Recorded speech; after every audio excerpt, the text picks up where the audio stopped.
আপনাদের মনের ভিতরে কোনো ভয়ভীতি নাই? এইবার যারা এসএসসি পরীক্ষা দিব তাদের তাদের পরীক্ষার হল, বোর্ড পরীক্ষা কেমন হবে সবকিছু তোরা দেখাস না? দেখোস নি? তো দেখে তোদের হাতে সুযোগ সময় থাকতে তোরা কেন নিজেরে প্রিপেয়ার করস না? হ্যাঁ? বাড়িতে নিজের এক্সটার্নাল পড়াশোনা করা লাগে না? কার জন্য পড়বে? পড়াশোনা কার জন্য করে? বাপ মার লাগে না নিজের লাগা?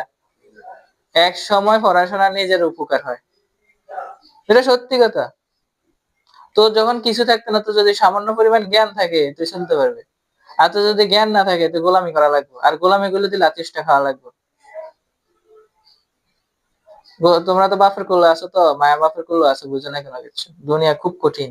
পরের কাজ করতে যাই, একটা মাস কাজ করো, পরের আন্ডারে একটা মাস কাজ করে তাহলে বুঝবে যে দুনিয়া কত কঠিন।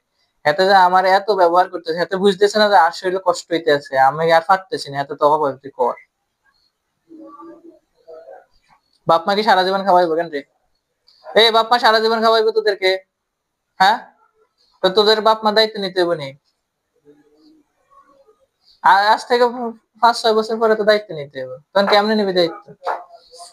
একটা তোদের সাথে যেটা গ্যারেজে কাজ করে এত দেখবি যে কদিন বাদে মিস্ত্রি হয়ে গেছে। হ্যাঁ, যেটা গরু বলে দেখবি যে কদিন বাদে 10টা 15টা গরুর মালিক হয়ে গেছে। তোরা কি তা করিস? তোরা তো কোনো জ্ঞান, তোরা বাপ মার কাছে আমি পড়াশোনা করি, হ্যাঁ বডি স্প্রে লাগাইয়া, দামি জুতা পা দিয়া, শার্ট গায়ে দিয়া, তারপরে পকেটের মধ্যে 200 টাকা 100 টাকা লই স্কুলে দাও, টিফিন করো, ঘুমাও, আর বাড়ি যাও, শুয়ে যাও। তো তুমি কি তা অর্জন করছো? দিন শেষে বাবা ইউরোপে যে 15 লাখ টাকা দেন, তুই এত বলে তুই অন কাজ করে তুই 15 লাখ ম্যানেজ করে তুই চলে যা, তোর বাপের থেকে যাস কা? তুই পড়াশোনা করার দরকার কি? তেমন পড়াশোনা, হ্যাঁ, তোর বাপ মানে কয়ে দিতে আমার পড়াশোনা ভালো লাগে না, আমি করতে হবে, আমি কাজ শিখি, শেষ কাজ শিখ। তুই পুরুষ মানুষ, দায়িত্ব নিতে হবে, নিজের দায়িত্ব তো নিতে হবে, বাপ মার দায়িত্ব নিতে হবে, এরপরে যদি বিয়ে শাদী করেন আরেকজনের দায়িত্ব নিতে হবে, তখন দায়িত্ব নেওয়া শিখতে হবে না তোমার? তো তোমার যে অবস্থা হইলে তোমরা পড়াশোনা করে কি লাভ?